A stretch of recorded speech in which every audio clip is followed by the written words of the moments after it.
The Latin American collection, officially called the Texas Hispanic Books and Archives Collection, consists of hundreds of books and over 250,000 microfilmed pages documenting approximately 500 years of Spanish and Mexican heritage in Texas. It also includes oral histories of many leading Hispanic citizens.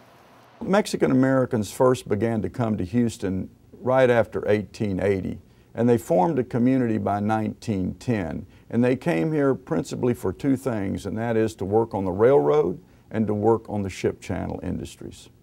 Most of the Mexican Americans moving into Houston located in the East End along Harrisburg Boulevard and Canal Street. It was called German Street, and it was changed to Canal Street when we were fighting Germany during the First World War. So at one time, that area that we now call Second Ward was called Germantown. I think it became a sort of Mexican-American community in the late 20s and early 30s.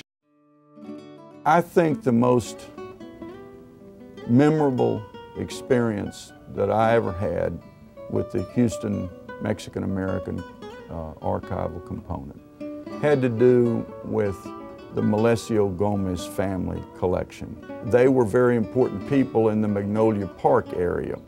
Well, Melisio Gomez had one of our earlier, nicer, larger restaurants. And again, in those days, you went to the Mexican restaurants only.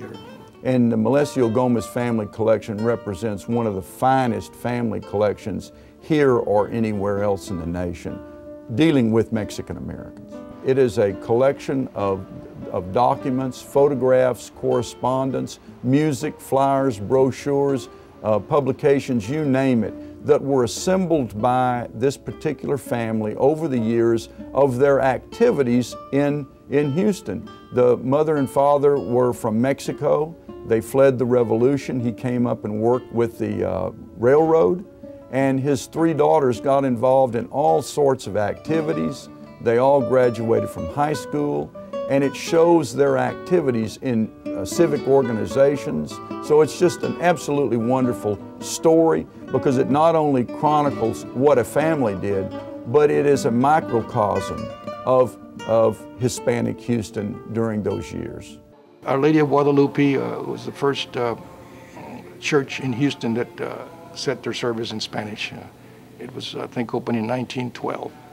We were all baptized there. Back then, the church was sort of the center of the community, the social, cultural life.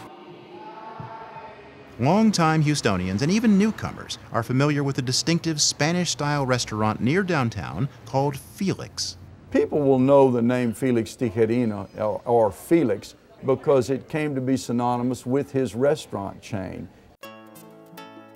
Felix started a restaurant in the 30s which developed into 7 locations called Felix Mexican Restaurants. And from that economic base, Mr. Tijerina became very civically involved, especially with the League of United Latin American Citizens, of which he was the president, national president, 4 times. And he started something called the Little School of the 400, which became the basis of Project Head Start, and of course the rest is history. And one of his projects was to teach kids, Mexican kids, English by the time they get through the 1st grade. So he started schools all over the state and other parts of the country even, where they would take these youngsters and they selected a list of 400 words in English, and they were going to make sure these youngsters learned those 400 words before they went to the 1st grade. Well, I think in the early part of the 20th century, the Mexican-American family had a very rich social life. They had many organizations that they were part of. Another important collection is the Lydia Mendoza collection. A native of Houston, Lydia Mendoza was a popular singer known as the first queen of Tejano music. And anyone who's familiar with Mexican-American history knows who Lydia Mendoza was. She was the legendary singer who began her career back in the 1920s and continued on until the 1970s and 80s. She was a living icon of the Hispanic United States. With her distinctive singing style, she was known as the voice of the working class. After a long career in which she recorded more than 50 albums, Lydia Mendoza died in 2007.